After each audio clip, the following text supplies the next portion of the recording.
Hello, and welcome to the Argyle CFO Leadership Forum. My name is Eric Wallace with Argyle, and it's great to have everyone joining us today. We have a couple of notes before we dive into our exciting panel discussion. First, just as a quick reminder to please stop by our sponsors' virtual booths at any time during today's event and for the following week.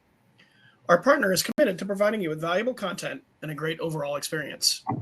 At any time during today's event, you can visit their virtual booth from the main agenda page, which includes complimentary materials, information, and meet and greet opportunities. For those of you who are seeking CPE credit today, you must answer at least 3 polling questions and remain on the session for its duration. Polls can be found under the Polls tab on the right-hand side of your console, right next to Chat. If you're eligible to receive credit after the session, you will receive an email with a link to your certificates. If you have any questions about credits, please email cpe@argyleforum.com. To ask questions during the session, simply type into the Q&A section of the chat, and we'll address your questions at the end of the session. We are excited to have our panelists with us for a panel discussion called Finance Transformation 101. So before we get started, I'd like to have each panelist introduce themselves very briefly. Nate, can you kick us off by introducing yourself? Yeah, sure. Thanks, Eric. My name is Nate Stohrer. I'm a principal lead consultant with Vertex's vertical solutions practice. Vertex is essentially a tax provider. So we do tax calculations, remitting taxes, things of that nature. In the vertical solutions practice, we are focused on our industry knowledge areas. So we work with retail, e-commerce, marketplace, as well as leasing, telecom, and hospitality verticals. I have been with Vertex Consulting now for about 6 years. And prior to that, I was in the IT organization for an internationally based retailer based in Columbus, Ohio, where I managed our Vertex application. Great, thank you. Christopher, can you introduce yourself, please? Yes, I'm Christopher Hollinger. I'm the CFO at Rethink Food. Rethink Food, we are a nonprofit focused on addressing food insecurity. We do that by giving funding to restaurants. We have a fleet of trucks here in New York City that pick up excess food. And we also have a contract with the city to provide meals to people who are here in New York seeking asylum. I manage as CFO, I manage not only finance, but also our technology group, as well as our data analytics group here at Rethink. Great, thank you. It's great to have you back. Sebastian, let's conclude introductions with you, please. Hi, I'm Sebastian Peluffo. I am the CFO of Resolve Tech Solutions. It's an IT services firm dedicated to provide solutions to multiple customers on ERP, cloud migration, and other type of solutions. I've been CFO for this company just a few days. I joined this company very recently. In the past, I have other CFO roles and finance roles and a bunch of ERP implementations done in the past as well. Great. Well, I'm glad you were able to make time for us today. So let's start with our first question, and I'd like for Nate to take the lead on this question, and that is, from your experience, how can successful digital transformation be defined, and what is this like from your organization? And if any real-world examples you can share would be very helpful. Yeah, sure. So digital transformation and the success of those types of options are going to differ from company to company. So as part of your digital transformation, you're going to have certain goals and things like that your company is looking to accomplish as part of that transformation. So to truly consider your digital transformation successful, we need to make sure that we're meeting those goals. A lot of what our organization does is through partnering with various companies around the globe. We are looking to help enable you and to bring some of those best practices or lessons learned and things like that to your digital transformation process. So being a company that is focused on tax technology, that is often one component of an overall digital transformation strategy. So whether we're talking about replatforming, whether we're talking about changing ERPs, whether we're moving our applications from on-premise into the cloud, all of those are going to have various moving pieces and parts. We want to make sure that in terms of business processes, everything is kept up to date, that we're looking to enable any sort of efficiencies as we move throughout that transformation process, and ultimately help your organization specifically with your goals, making sure that that project is a success from a time as well as then a budgeting and ultimately a performance application as well. Great, thank you. Sebastian, can we continue with you, please? Sure, thank you. Well, I guess a successful implementation should be, making sure that the system of choice ties to the functionality that you want to achieve. Just one real life example. If you are in a multinational company operating in multiple countries with multiple currencies, I believe that consolidation is non-negotiable, right? Your solution should have embedded a consolidation process or solution. Functionality, I guess that it's important to prioritize what is non-negotiable and what is nice to have. Another aspect of having a successful implementation when you choose a solution is to make sure that you have the right cost of ownership, cost of implementation, and timing of implementation. Implementations can be very long and will take additional resources and additional work for our teams. So it is extremely important to plan that accordingly. Besides that, it's good to be successful when we choose our implementation partners. That's why it's so important to get references for those implementation partners that we are going to use. Another thing is the solution needs to be aligned with the business strategy and the business need. Just one example, if you are in a private equity-owned company that you know that you will be sold in probably 3 years from now to a strategic partner, you have to be careful about what solution you're going to get, right? Because probably that solution will be replaced with the system of choice of the buyer. So those are things that you have to think and have a conversation with the CEO and the senior executive leadership team to see what the best solution is. And the other thing is making sure that you have the resources of your organization aligned to make this change. It's an effort that will affect most of the functions in the organization. Another aspect to consider a successful implementation will have a project manager on your side to really lead your team to a successful implementation. And again, it's a project manager on your side. No, besides the project manager that you have on the ERP system company, in a way that resource aligns all the resources of your team to be on time and deliver all the training and all the necessary steps for a successful implementation. That's just to mention a few, but I would like to turn it over to other participants in this call to share their experiences as well. Yeah, definitely. Christopher, what do you think? What does this look like in your experience? Yeah, so for us, it's, there are two things that we really focus on when we're talking about, in digital transformation. One is, how from a finance standpoint, how do we empower and provide information for our, other departments to be able to make decisions to manage their business. So it's about, how do we get information to them on a timely basis? How do we have information in a visual way?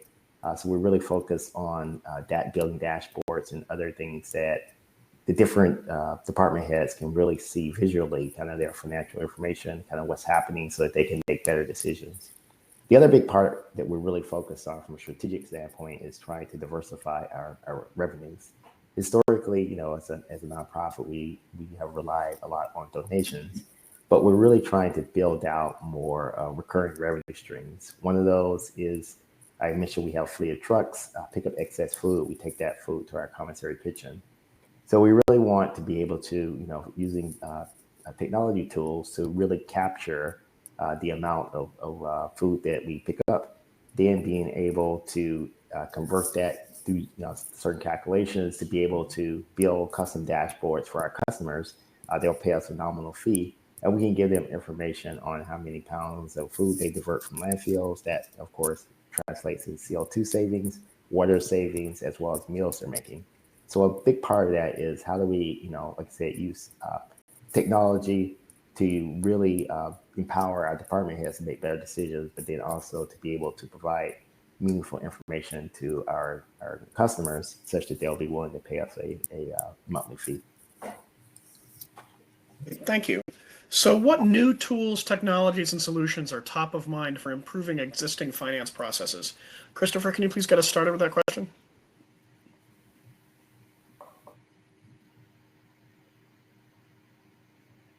Did you catch that?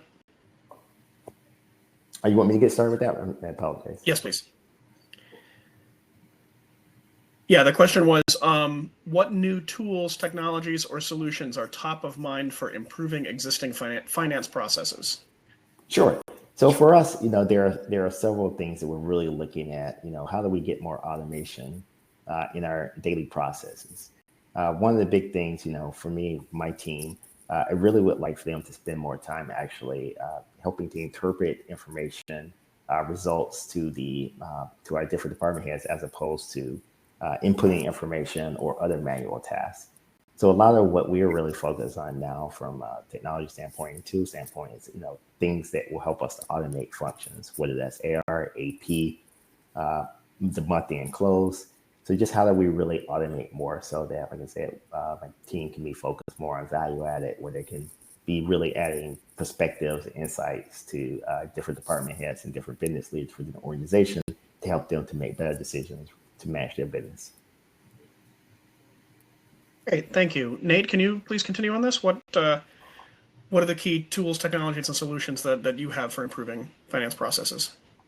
Yeah, just piggybacking off what Chris said, I think that's a great path to go down. So in terms of taking a look at what are the tasks and things like that you can automate, any sort of automation that you can build into your processes to free up your resources to spend more time on value add initiatives, as opposed to just keeping the lights on, regular maintenance, and that kind of thing, is going to ultimately drive more revenue. It's going to put more towards the bottom line by being able to better represent your time. So any sort of technologies or tools that your company has at their disposal to be able to free up those resources, to be able to focus on, where can I be making the most impact? What can be automated? What can be offloaded?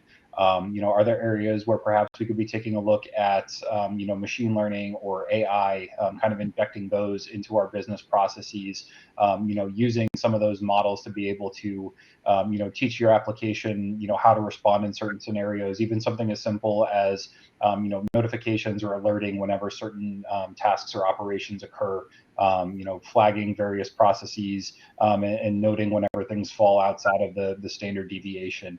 At that point, you're able to limit the amount of time that your resources are having to spend, babysitting your operations. They're able to focus on other areas. So I see a big shift right now towards the machine learning and AI space. Thank you. Sebastian, what do you think? Yes, I guess that we are living times where we have an amazing amount of tools available for finance, right? Not only great ERP solutions out there, but also other solutions that can provide automation and really be integrated to the ERP systems, such as sales tax solutions, right? Project solutions, CRMs, BI tools, planning tools in case you are in the technology business and you have projects, right? And HR and payroll systems, and credit card and treasury systems. I guess that we have this ecosystem of solutions available, right? And I guess that what is essential is identify the right tool for the most critical process, for the most time-consuming process, in order to generate integration, automation, and set free our resources to do more value-added work. Let's continue. So the next question is moving towards a cloud-first model a priority for digital transformation initiatives? Please share any examples. Sebastian, can you take the lead on that one, please? Sure. I guess that in my personal situation, right, where we need to work with a hybrid workforce, right, cloud solution is a no-brainer, right, and it is important not only to consider the cloud as a solution for hybrid work environments, but also for mobile solutions. So there are a lot of things that now in finance we can do with our phones. So I guess that it's extremely important to consider cloud solutions for workflow approvals and things like that. Great, thank you. Nate, can you please continue? Give your perspective on this? Yeah, no, I think Sebastian, again, I would echo everything that he had to say there. So Whenever you start talking about the cloud, it's important to keep in mind that the cloud is somebody else's computer, right? So whether you're talking about the accessibility like Sebastian did, and understanding that our applications and our processes are moving out onto a common platform, it's really important to take a look at things like security, understanding, where is my data not accessible? Are there any sort of limitations around accessing the cloud applications? Do I need to implement some sort of identity provider? Do I need to perform 2-3-factor authentication? Oftentimes taking in some sort of like a push notification to your phone, individual rotating keys, things like that. So just, understanding kind of what comes along with that move. And we work with a lot of customers that are kind of at the beginning part of that journey. Perhaps there are some applications that they're ready to move on to the cloud, and there's others that they're not ready to give up control of. So when you do move those operations, you're oftentimes looking at the kind of cost benefit analysis. So you don't have to keep resources on site as part of your organization then to be managing those applications, the infrastructure, the software itself. That's all being managed as part of that cloud-based solution for you. But you are also then potentially giving up certain pieces of functionality. Whenever you host the application yourself, you maybe have direct access to some of the back-end pieces of that application. If you move to the cloud, what sort of limitations are there? Are there business processes that are going to need to change because we've actually built our processes around access to that information? So doing that type of evaluation, understanding what it takes to move to the cloud and being sure that you have the IT resources necessary to be able to make that a success is definitely something to consider. But we are seeing lots of folks right now moving their applications to the cloud. It's highly desirable in the current state of things. Great, thank you. Christopher, what do you think? How is moving towards a cloud-first model work at Rethink Food? Yeah, well, we actually were kind of built with a cloud-first model in mind. We do have a small in-house technology team, but to be honest, we don't have the ability and from a cost standpoint to be able to really have a really robust on-site server as well as applications. The other thing for us is we do kind of pivot and do a lot of different things. We're very creative. We like to experiment. We have certain apps that we roll out to either the CDOs we work with or the restaurants we work with, and just being able to use cloud solutions or outsource solutions has been very beneficial to us, particularly from a speed of execution as well as from a cost standpoint. So I think for us, it just works so much better for us to have that flexibility, being able to take advantage of the technical expertise of other organizations, particularly organizations that are cloud providers, as opposed to kind of building that expertise and that teamwork or that team within house. Uh-huh. Thank you. So the next question is for Nate to get started with. How do you address any security concerns and mitigate risk when implementing new technologies? Let's start with Nate and continue with the other panelists. Yeah, so taking a look at, who is going to be accessing, these applications, understanding what type of data is being stored, where it's being stored are all critical pieces from a security perspective. You definitely don't want to leave, access too open out there. You want to make sure that you're limiting who has access to those. Majority of security issues, breaches, things like that are starting from the inside. It's not necessarily the external hackers and things like that are strong arming their way into the system. They're finding these vulnerabilities. They're finding ways into devices that may be connected then to those applications and accessing them from there. You just want to make sure that anybody that has access is being controlled. Using some sort of identity access provider is a great way to kind of manage that from a central location. Again, providing multi-factor authentication is another way to kind of circumvent that, making sure that when your users are accessing those systems, it is actually them, where they are located, they're using approved devices, the devices haven't been compromised, and things of that nature. Great, thank you. Christopher, can we continue with you, please? Yeah, I would say one of our biggest concerns is user access, because we do have different constituents and they have different needs for different data that they will access that clearly we keep. We also, I think I mentioned, we have a government contract, so we have to be very mindful of the requirements from security standpoint that they require around their data. So it starts with us, clearly with user access, making sure that people only have access to the information that they need, depending on how they interact with us from an organizational standpoint. So that's one of the biggest things. Two-factor authentication is something we use pretty extensively within the organization. So we definitely are very mindful of that. One of the other big things is just having really good backups. So we back up all our information, make sure that we do have backups in case there is a need for recovery. So something that, like I said, we take very seriously, and those are some of the bigger things that are top of mind for us. Thank you. And Sebastian, let's conclude with you with your thoughts on security. Yeah, thank you. I guess that Nate gave a great framework of the matter, right? And then Chris provided like real life issues and examples on what's going on when it comes to security.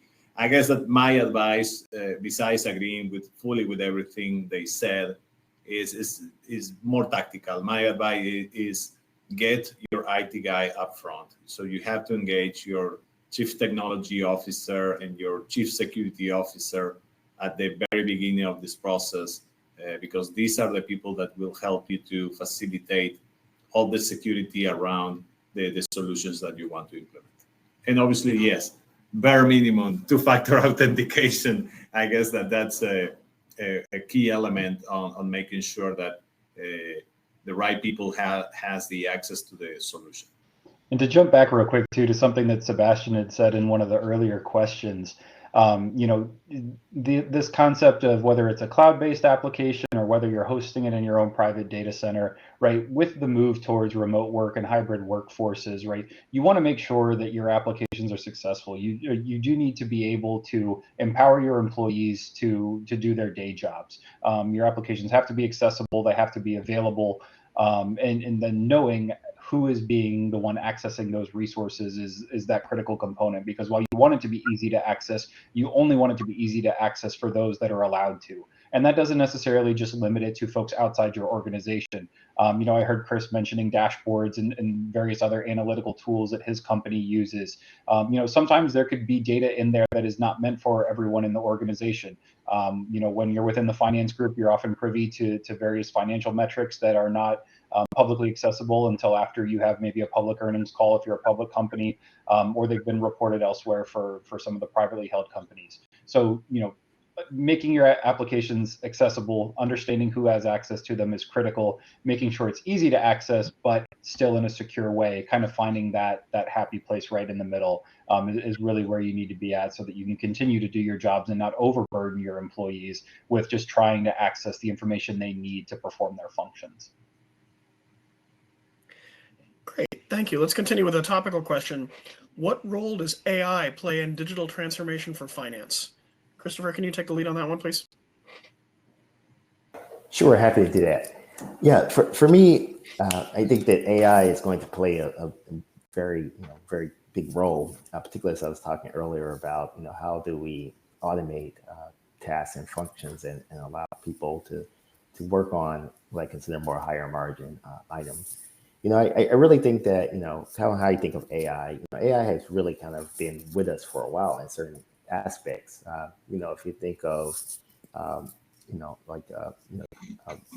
invoice image recognition software, where, it will look at an invoice, it will read everything within the invoice, populate a template, for you to pay it or whatever, or just help to make the decision flow. From kind of where does it go in the organization from an approval standpoint. It's, if you really think about it, it's really rudimentary, AI. And so I think it's been, being incorporated into finance and almost every industry for many years now. And now we're just getting to a point where, it really is being able to do a lot more. And I think it really will be a really good assistant tool for the finance and other people, within the organization to be able to do more. So I'm really looking forward to kind of the future in that standpoint, to be able to, like I said, particularly take away a lot of those manual repetitive type tasks and duties. Sebastian, what do you think? What's the role of AI in finance transformation moving forward? I guess that Chris made a very good point, right? Everything that is AI and is already embedded, we kind of disregard it that is AI. We say, well, it's all there, it's OCR, right? And so that's a sort of AR, but now it's no longer AI because it's there, right? So I believe that it will play a key role. I've done an ERP implementation recently, right? And I have demos with 4 vendors, right? And quite frankly, I haven't seen yet from these vendors too much focus on AI. They never highlighted to us, well, this is a new AI feature that we are embedding in our solution, right? So I believe that my recommendation for someone who is in the process of exploring a new ERP solution or a finance transformation, buying a piece of solutions for the finance team, let's make sure that we ask the question about what are your AI capabilities that you are embedding or about to embed in the product. I guess that's a very good question that we need to start asking to prospective vendors. That's my take on it. Nate, let's continue with you. What's the role of AI in digital transformation of finance? Yeah, I think what Chris said is really important. So, AI has been around for a long time. It's become a very big buzzword recently. Everyone's talking about, the future of AI, how AI is impacting business. But, there are multiple facets that fall under the categorization of AI. It's image recognition was a great example. That's been around for a long time. Going back and thinking about, Microsoft Word and Clippy that's around, hey, it looks like you're writing a cover letter, right? Is that the template you want to be using? I mean, the software is recognizing the task it thinks you're performing that's going to make suggestions on how to enhance that. We're starting to see now more advanced functions being able to be performed through these AI capabilities, and it is getting more and more advanced. But at the core level of that, we're seeing a lot of those things that we were seeing in the past. It's now just being put in the forefront. So when it comes to your ERPs, when it comes to your various IT applications, like Sebastian said, asking, what is on your roadmap for AI? How are you making our lives easier? Is it through data and analytics? Is it through setup and configuration?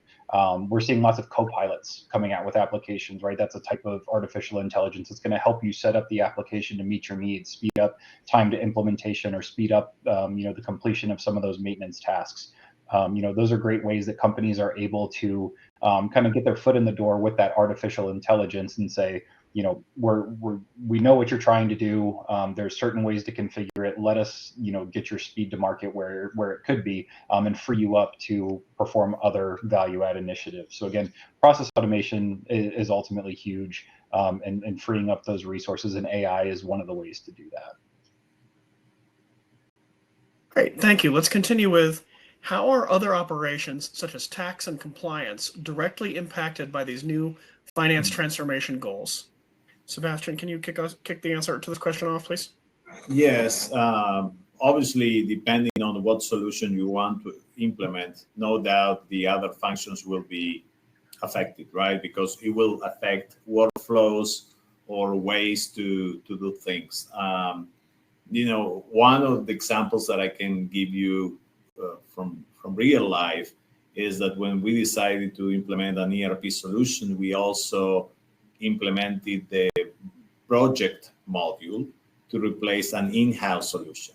So obviously, the whole professional service organization in a SaaS company that I work for was affected by this, because they had to stop working on that platform and get trained and work in the new platform and migrating data out of the old platform into the new solution. So obviously, they might be affected. They might be affected in the workflows, and also how you integrate that solution with other solutions, right? When you integrate your solution with your CRM, right? Your CRM has a way to handle product that probably is different to handle in your finance system. So you will need to build that mapping from with the sales team to make sure that the bookings in that solution flow and work in sync with automations with your accounting system. So obviously it will be affected depending on how it will, what solution you choose, and another probably function affected by this will be HR, right? Probably your HR solution will be replaced with a new solution. So I guess that it's very important to make that assessment when you decide for a solution, because it will affect workflows and it will require to create awareness in other organizations and have a collaborative effort to be successful. Thank you. Nate, can we continue with you, please? Yeah, sure. So Vertex being a tax technology provider, we are one of those applications that often comes along as part of this whole digital transformation process. So, Sebastian said, if you're changing one component, chances are you're changing another. It's part of a larger initiative. So whenever you're changing your ERP, you're adding new modules, new add-ons, anything like that. The tax piece of that is one of those components. We often find that we're brought into projects where we're part of the larger, cycle of the application rollout. So in terms of the Vertex application itself, getting it hooked into your ERP system, we talked about the ability to integrate, the ability to kind of get up and running very quickly with proven integrations, not just being stuck implementing with one system or another, but having kind of that true, public API, or not limiting yourself to which solutions you can work with. Vertex as an application, we have pre-built connectors to all the major ERP platforms. We also support custom integrations as well. My team in consulting, we do a lot with hooking up various applications to our Vertex software. So if you're needing to be validating invoices and things like that coming into your ERP, Vertex hooks into all the major players in the game. Similarly, in the retail space, whether it's your point of sale, your e-commerce platform, anything like that, we offer those pre-built integrations as well as custom integrations as well. So you don't have to be using, a major, AAA title application. If you have a homegrown application, if it's part of your process is maybe to move forward and to be re-platforming and things like that, but not all your applications are moving at the same time. Having that flexibility on the integration side is really valuable. Something we see a lot, doing kind of like a phased rollout or phased approaches to projects, not trying to move everything at once. Again, digital transformation can be complex, especially whenever you're changing something that's very core to your business operations, like an ERP or CRM system. You need to make sure that whenever you're moving that you're only touching the pieces that you're intending to touch, and that your business processes are able to keep up and keep pace as well. Thank you. Christopher, let's wrap up this question with you, please. Yeah, I was going to say, I think both Nate and Sebastian touched on, to me, the two key points. How does it, how will it affect your current business processes, your SOPs, how things work, and then to the integration. For us, before we even, anytime we're looking at making any kind of change to our architecture or tech or anything in that regards, one of the first and major questions is how does this integrate with the rest of our tech stack? And so being cognizant of what the potential integration issues or how well it will potentially integrate, and then, really understand how it will affect your current workflows, because, we spend a lot of time clearly to build workflows in everything that we do to be as efficient as possible.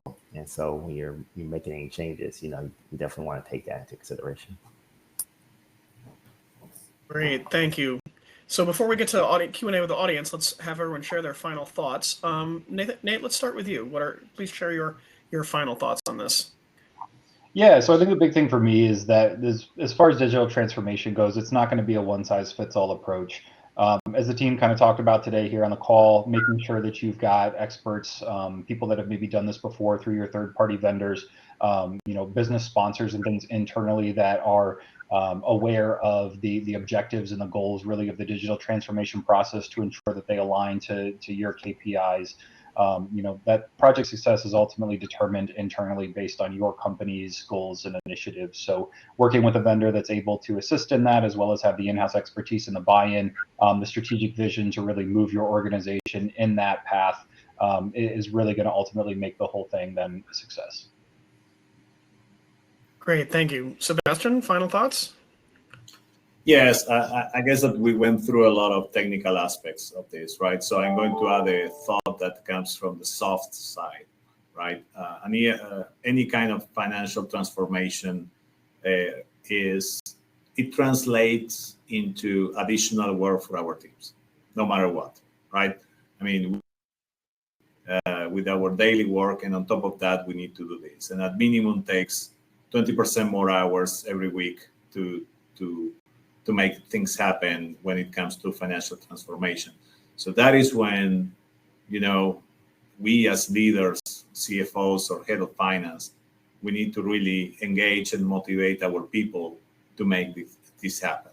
I mean, we are making this because we are going to get a better solution to do our work, but it will take an additional and previous investment of our time for a couple of months until we see the results of this effort.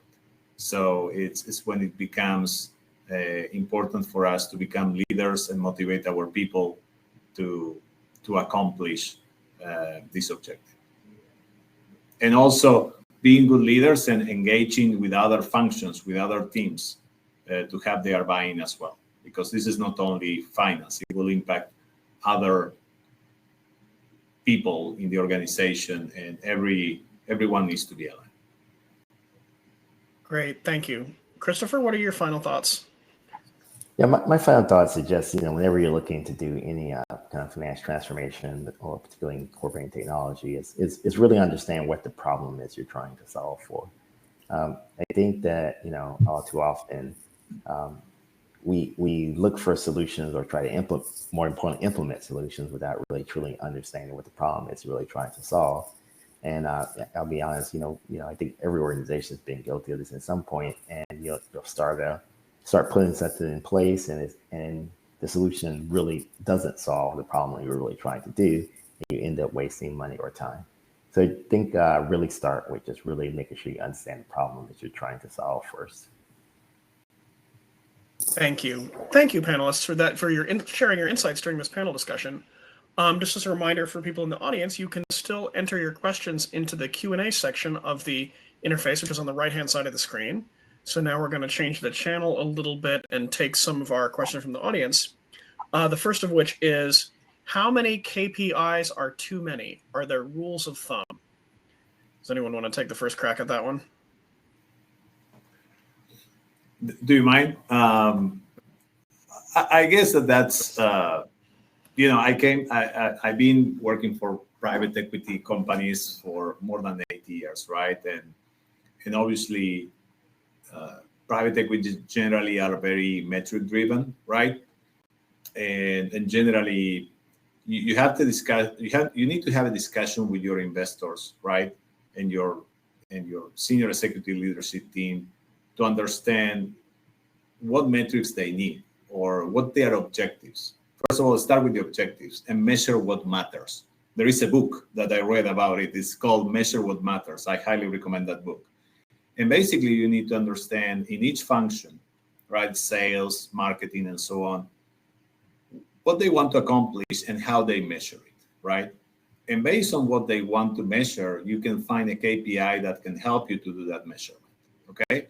So first of all, you have to engage in a conversation where they need to become accountable for their objectives, report on that, measure it, right? And be on top of that. So that's why it's so important to have dashboards with KPIs. So for me is have the KPIs that make sense for your business, right? Obviously, if you are in the SaaS business, you are going to go through retention, recurrent revenue, and so on. That's something that you can easily find in the internet. But, have that conversation with, first of all, make sure that you have best practices and KPIs. engage with the business to see what really needs to measure. And number three, feel free to propose KPIs, because probably you know a KPI that is not used in your organization, but it's actually needed. You will be surprised that probably some companies don't have DSO, right? And they probably need it because they need to really make sure that they have good cash conversion. So I guess it's a three-way discussion, okay? You as a finance expert, you can bring to the discussion several KPIs that might be needed by the business, and the business never spend time thinking about those KPIs. So that's my thought on that. Very good question, by the way. Great, thank you. What does everyone else think? Does anyone else want to take a shot at answering that one? Yeah, I definitely agree that, have as many as you really need to truly measure and manage your business. For us, we try to limit it between 3 and 5, but we have, KPIs for each department, and then we have overall organization, and we try to, kind of have a cascade. So we'll have the 3 to 5 organizational KPIs, and then each department contributes in some way to those, and they'll have their own KPIs that's really relevant to the individual business. So I do think that, like as with everything, if you try to measure too much, you don't measure action on anything. So I think you got to have that balance. Yeah, I agree with this. Usually that 3 to 4 range is what we typically see. We work with lots of different organizations when we implement our software. So, having KPIs, I do think, though, is much more of a layered tool, and using it as a measurement at various levels or within different groups. So, I mean, as a whole, right, and the project success is going to be based on certain KPIs, but then each of the areas that are impacted are going to have their own goals and their own KPIs associated then with the success of the project as well. But really, those should be enabling and informing on the key project level, the KPIs. Great, thank you. Sebastian, this next question might be a good one for you. Isn't the strategic planning time frame for private equity companies by necessity shorter than public enterprises?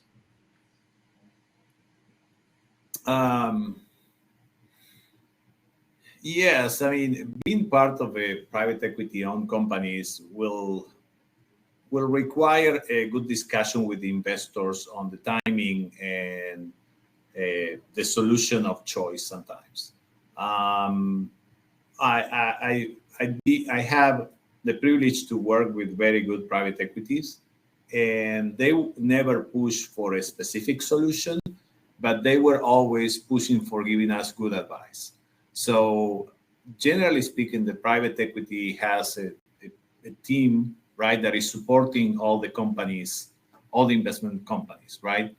And they can provide you a lot of guidance and views and what other things are done in the portfolio companies that are in the same business as you, right? So basically, my recommendation is reach out your managing director in the private equity, ask them for help, and see what other companies in the portfolio, same business, same size, are using, and engage in conversation with those CFOs. I mean, I have very good conversations because my private equity investors made me available to connect with other CFOs, and we have discussions, and they help me to make a good selection.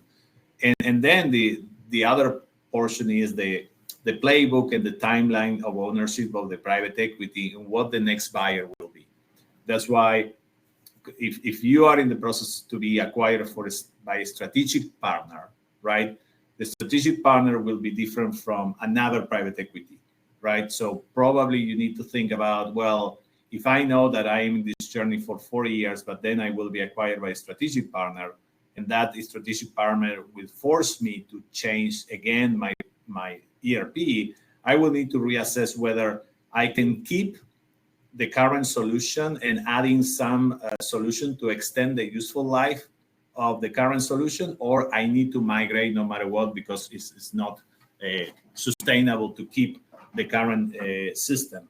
So that's my recommendation is have this conversation upfront with your investors. I don't know if I answered the question, but that's my take on that. What does everybody else think? Yeah, I don't. Yeah, I don't necessarily have anything to add from Sebastian. Yeah, nothing on my side either. Let's continue. The next question is, how are cutting-edge firms bringing AI into the finance function? Can you repeat the question, please? The question Eric? is, how are cutting-edge firms bringing AI into the finance function? What do you mean, our cutting-edge firms? Sorry, I'm not making myself clear. How are? Okay. Yeah. To me, as we talked earlier, I think AI is definitely helping as a decision-making tool, helping to really helping to automate certain tasks. But I think from a decision-making tool standpoint, I think it's really going to be very beneficial and helpful. Particularly in certain functions that we do on an ongoing and everyday basis. So for us, I think I mentioned earlier, I'm really focused on where we can free up our people's time so that they can provide more support and interpretation and helping our department heads, our business leaders to actually manage their business. And so I kind of think of AI as a technology tool to kind of help, like I said, serve as a assist to our finance team to free up time for them to do more value-added things. Yeah, AI is, we all know that the acronym is artificial intelligence, but really I think it's more accurate to describe it as augmented intelligence, right? These are tools that are being taught, they're learning from you, you apply business rules, and then they're able to make those repeatable and provide insights through those processes. So, to Chris's point, to be able to, find tasks that could be automated, find alerts, find notifications, so that way it's not somebody's job to sit there and monitor data, looking for trends in data, things like that. I think a lot of firms in the finance space are starting to push into that data and analytics space with their AIs. And the other area that I mentioned previously was around like co-pilots, being able to assist with, speed to market or speed to set up, ensuring that you're able to, kind of get up and running successfully. You have all the pieces you need, and there's validation tools along the way. Those are the two areas that I'm seeing impacted the most right now. Sebastian, any thoughts on this? I guess that time will tell how much AI will impact finance. Of course, there's a lot of investment currently in AI, right?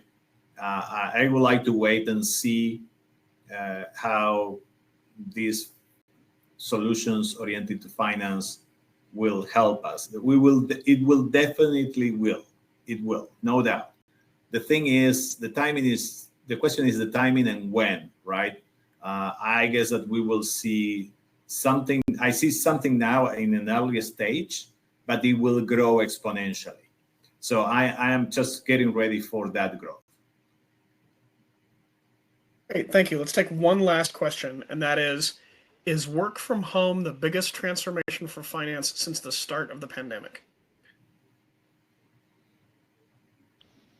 I think it was definitely a huge factor there. I'm not so sure it's the biggest one, but I mean, whenever you have to completely upend the way that you operate, over that, 2 to 3.5 year period, work from home became, a requirement for a lot of that time. So, whenever your systems were in your own internal data centers, whenever we were worried about access, I know that there were talks about how are we going to do our financials for the quarter or for the year because we can't go into the office, we can't get access to the data. IT organizations were having to pivot very quickly to be able to allow external access, setting up VPNs and this multi-factor authentication and knowing who's getting into the data and who can see it, who can touch it, that kind of thing. So I definitely think that we saw a very recent sprint that occurred where folks had to, pivot and adjust very quickly. And moving forward from that point, I mean, we've now proven, I think, a lot of organizations have proven that it's a viable option. So you're starting to see more and more of the workforce, looking for remote work type options. They don't want to be in an office. They've now figured out, hey, we can do our job remotely. So whether or not that's right for your organization is, up to your leadership team to determine if you can work remotely or if you need people to be in person. But work from home, remote work, I think, is definitely here to stay. And we've kind of proven that we can operate, we can function throughout the pandemic. Great, thank you, Sebastian or Christopher. Any final thoughts on this? Totally agree with Nate's statements. I guess that the pandemic forced people to work remotely, and finance demonstrated that finance can work remotely and be effective. And now working remotely or in a hybrid environment or everybody back in the office is a matter of choice. Thank you, Christopher. Any final thoughts on work from home? Yeah, I just agree with everyone. I think that it has shown that from a security standpoint, because one of the considerations was always been security. Finance data, clearly is very confidential, but obviously during COVID, it was shown that you can have a distributed workforce and still maintain security. Great, thank you for that insightful panel discussion, and thank you everyone in the audience for joining us today. This session, along with all of today's content, will be available on demand following the event. For those of you who earned points throughout today's event, an Argyle team member will be following up with the winners in the next couple weeks. This concludes the Argyle CFO Leadership Forum, Resilient Finance 2024. Thanks again for joining us today and engaging with our content. We look forward to seeing you at our next Argyle Finance event, which will be our CFO Leadership Forum on April 30th. Have a great rest of your day.